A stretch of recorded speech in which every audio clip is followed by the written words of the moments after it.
ಆ ಕ್ಷೇತ್ರದಲ್ಲಿ ಆಗಮೋಕ್ತ ವಿಧಿವಿಧಾನಕ್ಕೆ ಅನುಸೃತವಾಗಿ ದೈವಿಕವಾಗಿರುವಂಥ ಸಾನ್ನಿಧ್ಯ ಪ್ರತಿಷ್ಠೆಯನ್ನು ಮಾಡಿದ ನಂತರ ಆ ದೈವಿಕವಾಗಿರುವಂಥ ಚೈತನ್ಯ ನಿರಂತರವಾಗಿ ಸುಸ್ಥಿರವಾಗಿ ನಿಲ್ಲಿಕ್ಕೋಸ್ಕರವಾಗಿ ಯಾವುದೇ ರೀತಿಯ ಕ್ಷಯಗಳು ಬರದೆ ಅನುಚಾನವಾಗಿ ಆ ದೈವಿಕವಾಗಿರುವಂಥ ಚೈತನ್ಯ ಪ್ರವಾಹಕ್ಕೋಸ್ಕರವಾಗಿರುವಂಥ ನಿಯಮಗಳನ್ನು ನಿಶ್ಚಯ ಮಾಡಿಕೊಡಬೇಕು ಅಂತ ನಮಗೆ ಆಗಮಶಾಸ್ತ್ರ ತಿಳಿಸಿ ಆಚಾರ್ಯ ತಪ ಸಾಮ್ನಾಯ ಜಪ ನಿಯಮೇನ ಚ ಉತ್ಸವ ಅನ್ನದಾನೇನ ಕ್ಷೇತ್ರ ವೃದ್ಧಿಸ್ತು ಪಂಚದ.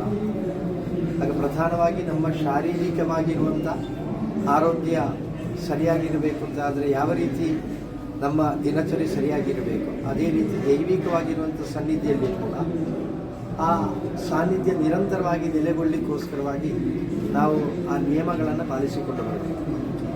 ಆ ನಿಯಮಗಳನ್ನು ನಿಶ್ಚಯಿಸುವಂಥ ಸಮಯ ಯಾವುದು ಅಂತ ಕೇಳಿದರೆ ದೈವಿಕವಾಗಿರುವಂಥ ಚೈತನ್ಯ ಪ್ರತಿಷ್ಠೆಯಾಗಿರುವಂಥ ಸಮಯ. ಯಾಕೆಂದರೆ ಆ ಮುಹೂರ್ತ ಮತ್ತು ಆ ಮುಹೂರ್ತ ದಿನ ಆವತ್ತಿನ ದಿವಸ ಕ್ಷೇತ್ರ ಆಚಾರ್ಯರು ಅಂತ ಹೇಳಿದರೆ ಆ ದೇವತಾ ಶಕ್ತಿಗೆ ಪಿತೃಸ್ಥಾನದಲ್ಲಿ ನಿಲ್ಲುವವರು ಅಂತ ಶಾಸ್ತ್ರಗಳು. ಆದ್ದರಿಂದ ಆವತ್ತಿನ ದಿವಸ ನಾವು ಭವಿಷ್ಯತ್ತಿನಲ್ಲಿ ಮಾಡಿಕೊಂಡು ಬರುವಂಥ ನಿತ್ಯ ನೈಮಿತ್ತಿಕವಾಗಿರುವಂಥ ಕರ್ಮಗಳು, ದೇವರಿಗೆ ಮಾಡುವಂಥ ನಿವೇದ್ಯಾದಿಗಳು ಎಲ್ಲವನ್ನು ಕೂಡ ಆವತ್ತು ನಿಶ್ಚಯ ಮಾಡಿಕೊಳ್ಳಬೇಕು. ಮತ್ತು ಶಾಸ್ತ್ರವಿಧಿ ಪ್ರಕಾರ ಪ್ರತಿ 12 ವರ್ಷಗಳಿಗೊಮ್ಮೆ ಆ ಅಷ್ಟಬಂಧ ಜೀರ್ಣತೆ ಬರುವ ಕಾರಣ ದೇವರಿಗೆ ಅಷ್ಟಬಂಧ ಬ್ರಹ್ಮಕಲಶ ಆಗಬೇಕು ಎಂಬುದು ಶಾಸ್ತ್ರವಚನ.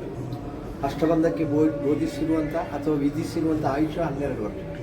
ಆಗ 12 ವರ್ಷಗಳವರೆಗೆ ನಾವು ಬೇರೆ ಯಾವುದೇ ರೀತಿಯ ಬದಲಾವಣೆಯನ್ನು ಮಾಡಿಕೊಳ್ಳಲಿಕ್ಕೆ ಅವಕಾಶ ಇಲ್ಲ. ಒಂದು ವೇಳೆ ಬದಲಾವಣೆ ಮಾಡಿದರೆ ಅಲ್ಲಿ ದೈವಿಕವಾಗಿರುವಂಥ ಆ ಅನಿಷ್ಟ ಸ್ಥಿತಿಗೆ ಕಾರಣ ಆಗ್ತದೆ ಎಂಬುದು ಶಾಸ್ತ್ರವಚನ. ಅದಕ್ಕೋಸ್ಕರವಾಗಿ ಆ ಪ್ರತಿಷ್ಠಾ ದಿವಸ ನಾವು 9 ದಿನ ಪರ್ಯಂತ ಬ್ರಹ್ಮಕಲಶ ಮಾಡುವುದೇಗಿದ್ದರೆ ಭದ್ರ ದೀಪಗಳನ್ನಿಟ್ಟು ಕವಾಟ ಬಂಧನ ಮಾಡುವುದು ಕೂಡ ಆ ಚೈತನ್ಯ ವೃದ್ಧಿಗೋಸ್ಕರವಾಗಿ.